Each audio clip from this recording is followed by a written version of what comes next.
Mas agora falando sobre o que vocês não compram, tá, gente? O Felipe até citou que vocês tentaram criar um acrônimo, Não né, deu mas certo. ficou muito ruim. Então, o BEST é aquilo que vocês enxergam como setores muito bons para se investir. Novamente, bancos, elétricas, saneamento, seguros e telecomunicações. E aí eu queria saber, o que vocês não compram de jeito nenhum e o que pode ser exceção? Porque, por exemplo, você citou Klabin, que já está numa parte mais ligada a commodities, é um pouco mais cíclico, mas é a principal posição pensando em número de ações do seu pai, Sim, né? sim. Bom, a gente não investe de jeito nenhum. Primeiro, construção civil. Segundo, frigoríficos. Terceiro, varejo. Quarto, me ajuda aí se não for. Turismo. Turismo e Turismo. lazer. E o quinto, tô esquecendo de algum. Aviação. Aviação Aviação. civil. A Aviação aviação civil. Que eu é diria que é gabarito. Clássico. Até o Warren Buffett perdeu dinheiro com a aviação. Clássico. que é assim um clássico, mas que vira e mexe as pessoas acabam caindo nessa armadilha, né? Porque são setores extremamente cíclicos e que nem o gestor mais competente do mundo poderia prever.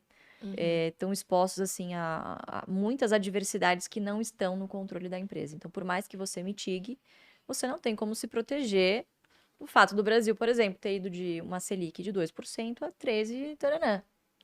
Cara, você não tem controle sobre isso. É. E isso afeta a empresa nas suas, abala as estruturas da empresa. Então, a gente acaba fugindo desses setores em que raramente, né, mesmo quando o gestor é muito competente, ela consegue se proteger dessas externalidades negativas, né, principalmente PIB, taxa de juros, câmbio também é um fator muito importante, tributação. Então, são setores extremamente complicados e acabam se tornando frágeis por conta disso. Pode ser interessante para alguém que queira fazer, por exemplo, um swing trade. Existem boas oportunidades nessas empresas, sem dúvida nenhuma. Podem existir ali algumas exceções. Mas se você pensa no fundamento desses setores, dificilmente eles serão bons pagadores de dividendo por muito tempo. Pode ser que 1 ou 2 anos sejam muito bons e aí, poxa, sobra ali um dinheiro para você pagar um bom dividendo e você apareça no ranking, mas é muito difícil que isso apareça e continue com consistência, justamente por uma característica do setor. Então, para essa estratégia, é muito difícil da gente encontrar exceções. Óbvio que existem excelentes empresas nesses setores, mas para essa estratégia a gente acaba deixando um pouquinho de lado.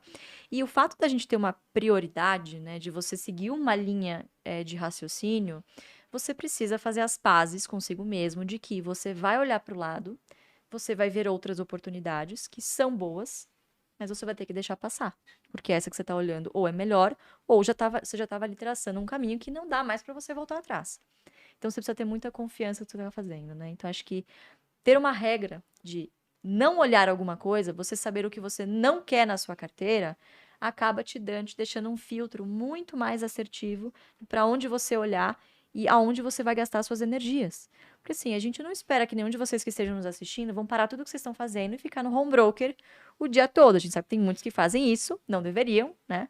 Mas a grande maioria, pô, trabalha, tem uma vida, né? E vai parar ali, talvez, 15 minutinhos do dia ou, né, enfim, o tempo que der para fazer os seus investimentos, né? E obviamente que a maior parte do tempo você tem que passar estudando e lendo, não na frente do home broker. Você tem que chegar lá quando a decisão já está tomada, né? Facilita E bastante. você sabe uma coisa? As pessoas elas acabam olhando o home broker como se fossem. A pessoa vai lá e coloca lá o tickerzinho da ação. Aí fica vendo esse ticker piscando. E ela não sabe que por trás daquilo tem uma empresa com uma pancada de gente, um monte de negócio sendo feito.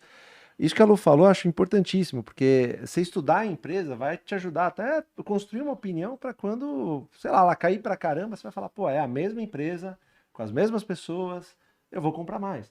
Então, as pessoas, principalmente os investidores que estão começando, eu acho que elas precisam, esses caras precisam parar de olhar o home broker e começar a ver o que tem por trás daquele home broker. Quando a gente fala de visitar uma empresa, você vai visitar uma Klabin, cara, é uma empresa gigantesca, é uma cidade. As pessoas não fazem ideia do que é aquilo. Empresa que existe desde 1899, sabe? Paga dividendos constantes, não tá no Best, mas é uma empresa que a gente olha com muito carinho, né? Sempre gerou valor ao seu acionista com o passar dos anos. É uma das empresas que a gente olha, não tá no Best, né? E sempre gerou valor. Agora, as pessoas acho que tem que sair um pouquinho desse mundo do home broker e começar a pesquisar. né? Você tem empresas que tem mais de 100 anos e que tá lá no home broker piscando lá com o valorzinho lá e as pessoas ficam naquele mundinho. É uma coisa interessante a se fazer. E só voltando à questão dos setores, né? A gente busca sempre essa combinação, boa empresa e bom setor. Quando você tem, em alguns momentos, algumas empresas que são muito boas, mas que estão num setor ruim, a gente não consegue olhar para o futuro e saber se essa empresa vai estar viva no longo prazo. Então, por exemplo, a gente falou de varejo. Você tem varejo de eletrodomésticos, você tem varejo alimentar, e você tem empresas no mundo, inclusive, muito bem sucedidas. O Walmart é um exemplo, o Costco é outro. Mas, por exemplo, se a gente vai investir numa empresa do setor elétrico, eventualmente, eu posso me dar o luxo de não pegar a líder do setor, eu posso ir para a segunda ou terceira, que muitas vezes ela vai me trazer um desempenho melhor do que a líder de alguns setores. E outra coisa que eu acho que muita gente esquece, mas nas ações você tem que pensar da forma mais básica possível em muitos momentos, né? Então, por exemplo, pega o setor de aviação, quem eram as líderes do setor há 15 anos, por exemplo? Era Varig, VASP e Transbrasil. Todo mundo quebrou. Nenhuma das três existe mais hoje. Ao longo desses anos, várias nasceram e morreram. Me ajuda aí. Pantanal, Passaredo, que o pessoal chamava de Passamedo, lembra? Passamedo. Enfim, um monte. Hoje, você tem Azul, Gol e Latam. Latam pediu... A Avianca, né? Faliu também. A Avianca foi no meio do caminho. A Itapemirim, acho que nem começou, já faliu. A Latam entrou em recuperação judicial, tá num processo, inclusive. Então, assim, é um negócio que você fala, poxa, por que eu vou me meter nessa encrenca? Em português claro, sabe? Quando você entra num avião, você quer ir daqui para Brasília, por exemplo. Sinceramente, para mim, pouca diferença vai fazer se eu tô na Azul, na Gol, contanto que eu tenha pago um preço interessante na passagem. O que isso reflete para a indústria? Uma guerra de preço. Então você tem baixa diferenciação no serviço prestado. Eventualmente, se tivesse uma companhia aérea que você fosse de pé segurando aqui, mas pagasse um preço baixo, teria gente disposta a ir. Então, essas empresas elas acabam competindo em quê? Não é em preço, é em custo. Só que a pressão inflacionária de custos que elas sofrem foge completamente do controle dela. Então você tem dissídio de funcionário, que é uma categoria complicada, o sindicato dos aeroviários, você tem o querosene de aviação, que é uma commodity, você está exposto ao dólar, os aviões estão todos, não são ativos próprios, são leasing. Então é a combinação perfeita para uma empresa não sobreviver. Você tem a diferenciação tributária do querosene em determinados estados, então por isso que a gente tem hubs em alguns e não em outros. Então são setores extremamente complexos, né? Que é começar pelo difícil e não pelo fácil, né? Então simplesmente a gente deixa de lado e é isso aí. Até enquanto vocês estavam falando, eu abri aqui para ver a margem de Magazine Luiza, por exemplo, que durante muito tempo foi a queridinha da bolsa, subiu pra caramba, todo mundo comprando, depois caiu pra caramba, e a maior margem que Magazine Luiza teve foi em 2019 de 4,64%, mas a média da margem líquida deles é de 0,83, ou seja, de cada 100 reais que a empresa fatura, sobra 83 centavos no caixa. É difícil esse negócio conseguir pagar bons dividendos. E como vocês falaram, né? A gente falou de aviação aqui, mas varejo eletrodoméstico, por exemplo, é a mesma coisa. Você quer entrar no Google, quero comprar uma máquina de lavar. Você vai no mais barato. Então, o que diferencia é competição em preço, deixando a margem cada vez mais apertada. Só que esses negócios de margem apertada costumam chamar a atenção do iniciante, porque quando o negócio sai de uma margem de 1% para 2%, vai explodir de ganhar dinheiro, pô. Exato. 100% a mais de margem. Aí sobe muito. E na bolsa é interessante o comportamento das pessoas. Porque citando a máquina de lavar que eu disse agora, quando o preço dela baixa, a demanda aumenta. O pessoal quer comprar mais máquinas de lavar. Na bolsa é o contrário. Quando o preço da ação abaixa, a demanda some. O pessoal não quer comprar. O pessoal quer comprar quando o preço aumenta, né? Tem até uma classe de bens que eles chamam de bens de Veblen, que são essa classe que a demanda aumenta quando o preço sobe, que é o contrário do comportamento normal. Então, por isso que o iniciante ele sempre vai no que sobe mais. Agora é o Banco Inter. Todo mundo vai. E ganha dinheiro, né?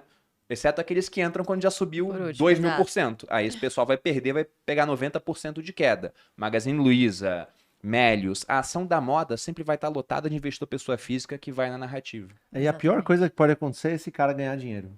Porque geralmente são os iniciantes. Vai Então, validar uma teoria. Exatamente. Ele, que tá ele vai. Ele vai pensar que a Total. sorte foi É. competência. Exato. Então ele compra ação 80 centavos. E eu duvido que esse cara fique até o fim. O cara comprou 80 centavos da Magalu. Pô, eu duvido que ele ficou até a ação bater R$1.000. Não ficou.